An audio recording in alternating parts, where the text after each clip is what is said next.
Friends, நாம் இன்றைக்கி நம்ம சேனலில் ஒரு அருமையான ஒரு செட்டிநாடு ஸ்டைலில் ஒரு வெஜிடபிள் பிரியாணி தான் செய்ய போகிறோம். இது வந்து நான்வெஜ்ஜுக்கு பதிலாக நான் வந்து காய்கறி போட்டிருக்கிறேன், அவ்வளோதான் வித்தியாசம். மீதி எல்லாம் அதே மெத்தடு தான், அதே மாதிரியே தான் நான் வந்து சீரக சம்பா அரிசி வச்சு செஞ்சுருக்கிறேன். இது வந்து எப்படி செய்கிறது அப்படின்னு வாங்க ஃப்ரெண்ட்ஸ் வீடியோக்குள்ளே போய் பார்க்கலாம். வீடியோக்குள்ளே போகிறதுக்கு முன்னாடி புதுசாக பார்க்குறாங்க நம்ம சேனலை சப்ஸ்கிரைப் பண்ணி வச்சுக்கோங்க. வாங்க எப்படி செய்கிறதுன்னு வீடியோக்குள்ளே போய் பார்க்கலாம். அதுக்கு முன்னாடி நம்ம செய்கிற சமையல் நல்லா இருக்கணும், எல்லோரும் நம்மளை பாராட்டணும் அப்படின்னு நினச்சிங்கன்னா கொஞ்சம் அன்போடு ரசித்து ருசித்து செய்யுங்க. ரொம்ப ரொம்ப சூப்பராக உங்களுக்கும் சமையல் நல்லா வரும். வாங்க ஃப்ரெண்ட்ஸ் எப்படி செய்யுதுன்ட்டு பார்க்கலாம்.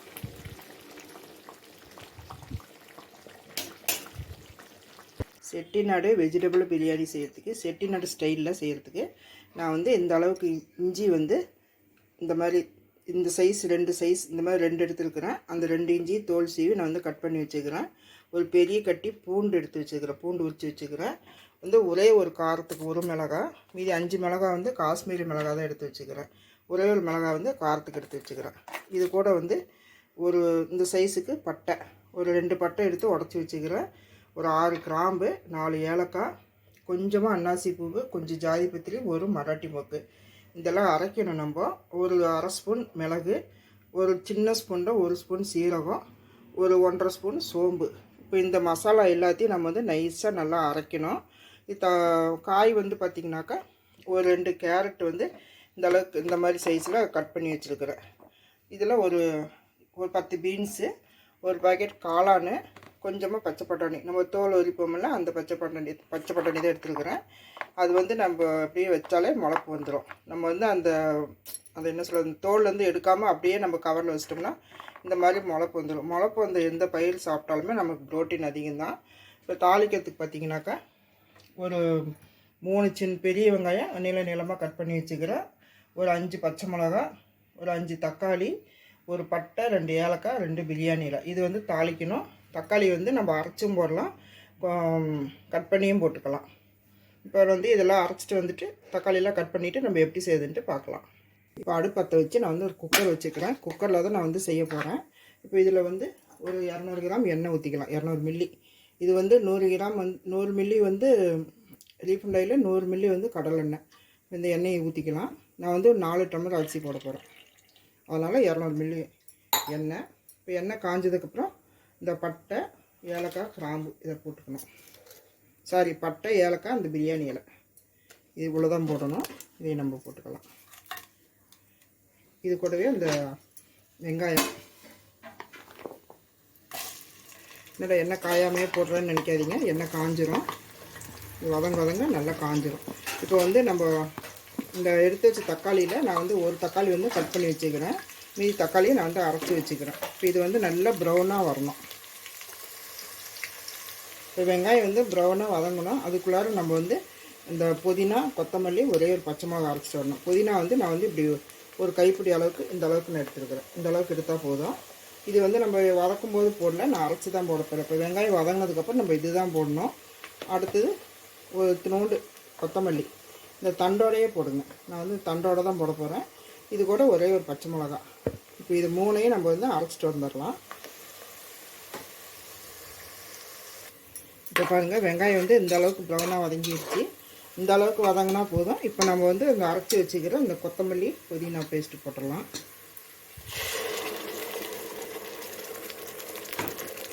போட்டு நல்லா ஒரு நிமிஷம் வதக்கி விடணும்.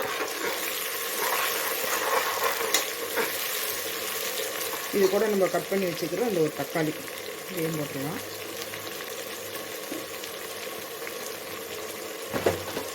அது கூட இந்த பச்சை மிளகாய் எடுத்து வச்சுக்கிறோங்க, இதையும் போட்டுருவோம். போட்டு நல்லா ஒரு நிமிஷம் வதக்கி விடணும். இந்த மாதிரி செய்யும்போது குழந்தைங்க எதுவுமே எடுத்து வைக்க மாட்டாங்க. அந்த புதினா, கொத்தமல்லி எல்லாமே எடுத்து வைக்காமல் அப்படியே சாப்பிட்ருவாங்க. எல்லாமே அப்படியே வயிற்றுக்குள்ளே போயிடும். இது எல்லாமே ரொம்ப சத்தானது தான் புதினாலாம். இப்போ தக்காளி வந்து நல்லா கரைஞ்சிரும். இப்போ தக்காளி வதங்கிறதுக்கு கொஞ்சமாக உப்பு போட்டுக்கலாம். ஒரு தக்காளி வதங்கிறதுக்கு தக்காளி நம்ம அரைச்சி தான் போட போகிறோம். இது நல்லா ஜூஸியாக நல்லா இருக்கும். இந்த மாதிரி செஞ்சு பாருங்கள், ரொம்ப சூப்பராக இருக்கும். இது கூட கொஞ்சமாக மஞ்சத்தூள், ஒரு 1/4 ஸ்பூன் மஞ்சத்தூள் போட்டுக்கலாம்.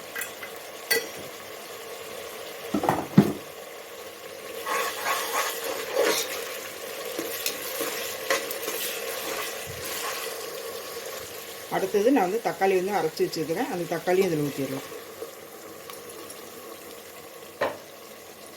இப்போ நல்லா வதக்கி விடுங்க. ஒரு நிமிஷம் வதக்கினா போதும், சூப்பராக இருக்கும். இது வந்து தக்காளி ஒரு நிமிஷம் நல்லா வதங்கட்டும். இப்போ தக்காளி வந்து நல்லா வதங்கிருச்சு, நல்லா வதங்கிருச்சு.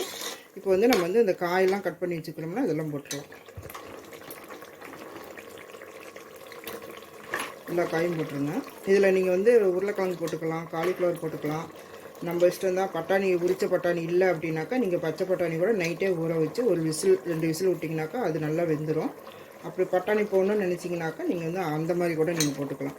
நான் வந்து இந்த வெறும் 4 காய் தான் போடுறேன். எப்போவுமே எல்லாத்துலேயுமே உருளைக்கிழங்கு போடுறோமே அப்படின்ட்டு இப்போ இதில் நான் உருளைக்கிழங்கு போடல. அதுக்கு பதிலாக நான் வந்து காளான் போட்டுக்கிறேன். இது வந்து இப்போ நல்லா இப்படி பரட்டி விடுங்க.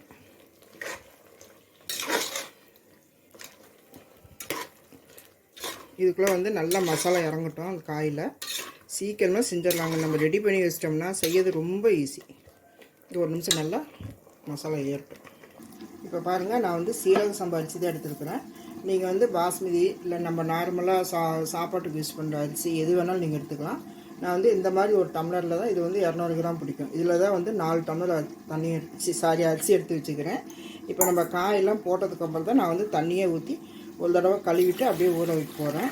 இந்த மாதிரி முன்னாடியே நீங்கள் ஊற வச்சிட்டிங்க அப்படின்னா ரொம்ப குழஞ்ச மாதிரி ஆயிடும். இந்த மாதிரி ஸ்டேஜில் நீங்கள் ஊற வச்சிங்கனாக்கா நல்லா கொஞ்சம் உதிரி நல்லாயிருக்கும். இதே மெத்தட்லேயே நீங்கள் வந்து சிக்கன், மட்டன் இது கூட இப்படி நீங்கள் போட்டு கூட செய்யலாம். இப்போ வந்து இது வந்து பாருங்கள் நல்லா வெந்துட்டு இருக்குது. இன்னும் 2 நிமிஷம் நல்லா வேகட்டும். இப்போது 2 நிமிஷம் நல்லா வெந்துட்டுருக்குது. இந்த மாதிரி இப்போ வந்து நம்ம இந்த ஸ்டேஜில் ஒரு 200 கிராம் தயிர், இது வந்து கொஞ்சம் புளிச்ச தயிர் தான், நீங்கள் எடுத்து வச்சுருந்து இப்படி கூட நீங்கள் யூஸ் பண்ணிக்கலாம். புளிச்ச தயிர் தூக்கி எறியாமல் இந்த மாதிரி யூஸ் பண்ணிக்கோங்க. இது வந்து கொஞ்சம் நல்லா வதங்கட்டும். இது நல்லா அந்த 1 நிமிஷம் நல்லா வதங்கட்டும். அதுக்கப்புறம் நம்ம அரைச்சி வச்சுக்கிற அந்த இஞ்சி, பூண்டு, பட்டை, கிராம்பெலாம் இருக்க பாருங்க, அந்த மசாலாவை போட்டுடலாம். இது வந்து 1 நிமிஷம் நல்லா வதங்கி வரட்டும்.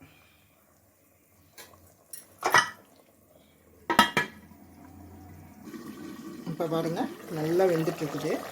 இப்போ வந்து நம்ம அந்த அரைச்சி வச்சுக்கிற அந்த மசாலாவை போட்டுடலாம். அரைச்சி வச்சுக்கிற அந்த மசாலா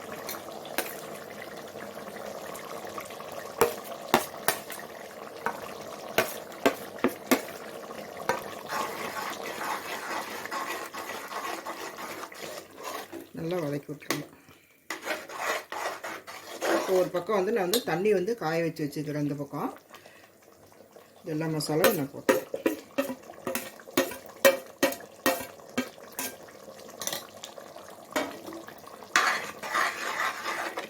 தண்ணி ஒரு பக்கம் காய வச்சிட்டிங்கன்னா சீக்கிரமாக செஞ்சிடலாம். இந்த ஸ்கூலுக்கு பிள்ளைங்களுக்கு லஞ்ச் பாக்ஸாக கூட செஞ்சு கொடுக்கலாம். நம்ம நான்வெஜ் செய்யாத அன்றைக்கி இந்த மாதிரி செய்யலாம். இப்போ இது வந்து இன்னும் 2 நிமிஷம் நல்லா கொதிக்கட்டும். இப்போ பாருங்கள் நல்லா வதங்கிருச்சு. எண்ணெயெல்லாம் ஊற்றின எண்ணெயெல்லாம் மேலே பிரிஞ்சு வந்துருச்சு. இப்போ வந்து நம்ம வந்து அந்த அரிசியை போட்டுக்கலாம். நான் வந்து இப்போ 5 நிமிஷம் தான் அந்த அரிசி ஊற வச்சுக்கிறேன். இப்போ இந்த அரிசியை நம்ம போட்டுக்கலாம். நல்லா கழுவிட்டு வடிகட்டி வச்சுருக்கிறேன். இந்த அரிசியை போட்டு இந்த மசாலாவிலே போட்டிங்கன்னா தான் அரிசி வந்து நல்லா ஒன்றோட ஒன்று ஒட்டாமல் வரும். ஏன்னா இதில் இந்த எண்ணெயெல்லாம் இருக்குது இல்லை, அதனால்.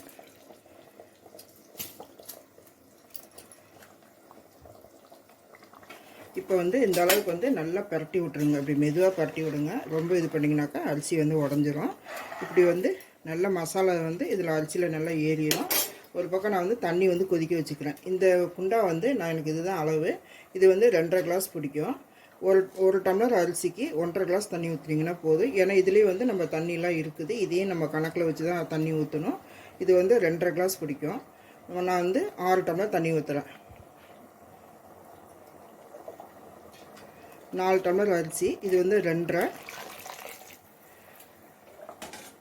இப்போ இது 5. இப்போ இந்த கோடு வரைக்கும் வர்றது 1 டம்ளர் வரும்.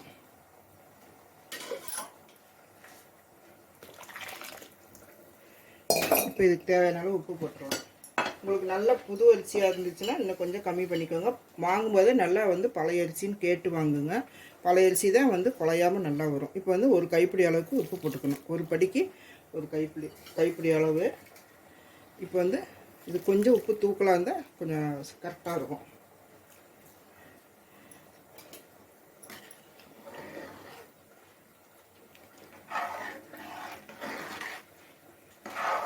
இது வந்து நல்லா கொஞ்சம் வேகட்டும். இது வெயிட்டு விசிலெல்லாம் எதுவுமே போட வேண்டாம், சும்மா சாதாரண ஒரு மூடி போட்டு நம்ம மூடி வச்சிடலாம். இப்போ பாருங்க ஃப்ரெண்ட்ஸ், தண்ணியும் அரிசியும் வந்து ஒரே லெவலுக்கு வந்துருச்சு. இந்த மாதிரி ஸ்டேஜில் நம்ம வந்து மெதுவாக இப்படி கிளறி விட்டுட்டு அடி பிடிக்காமல் பார்த்துக்கோங்க. அடி பிடிக்காமல் இருக்குன்னா இப்படி கொஞ்சம் வந்து அடியில் வந்து இப்படி கொஞ்சம் நல்லா இப்படி இழுத்து விட்டிங்கனாக்கா அடி பிடிக்காமல் இருக்கும். போட்டு இப்போ வந்து நம்ம வந்து தம் வச்சிடலாம். இது வந்து இந்த மாதிரி சுண்டறதுக்கு ஒரு 2-3 நிமிஷத்துலேயே தண்ணி இந்த மாதிரி லெவலுக்கு வந்துடும். நீங்கள் அப்பப்போ பார்த்துட்டு நல்லா சிம்மில் வச்சுருங்க. இப்போ வந்து இது நல்லா இப்படி சமம் பண்ணிவிட்டு சிம்மில் வச்சிடலாம். இப்போ கொஞ்சமாக நான் வந்து கொத்தமல்லி கொஞ்சமாக போடுறேன். இதில் மேலே கொஞ்சமாக கொத்தமல்லி, புதினாலாம் அரைச்சி போட்டதே போதும், சும்மா இது வாசத்துக்காக தான் போடுறேன். இது கொஞ்சமாக கட் பண்ணி போட்டுக்கோங்க, அவ்வளோதான். போட்டு நல்லா மூடி வச்சுருங்க. ஒரு 2 நிமிஷம் கழித்து பார்க்கலாம். இப்போ பாருங்கள், ஒரு 3 நிமிஷம் ஆயிடுச்சு. இப்போ வந்து மெதுவாக கிளறி விடுங்க.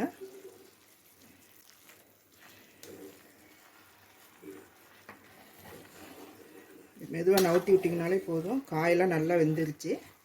சோறு வெந்துருச்சான்னு பார்க்கலாம்.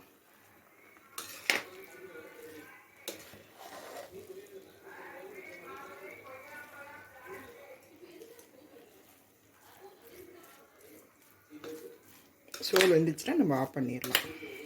பார்க்கலாம்.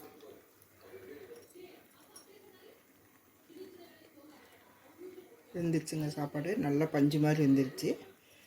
இன்னொரு சோறு கூட எடுத்து காமிக்கிறேன்.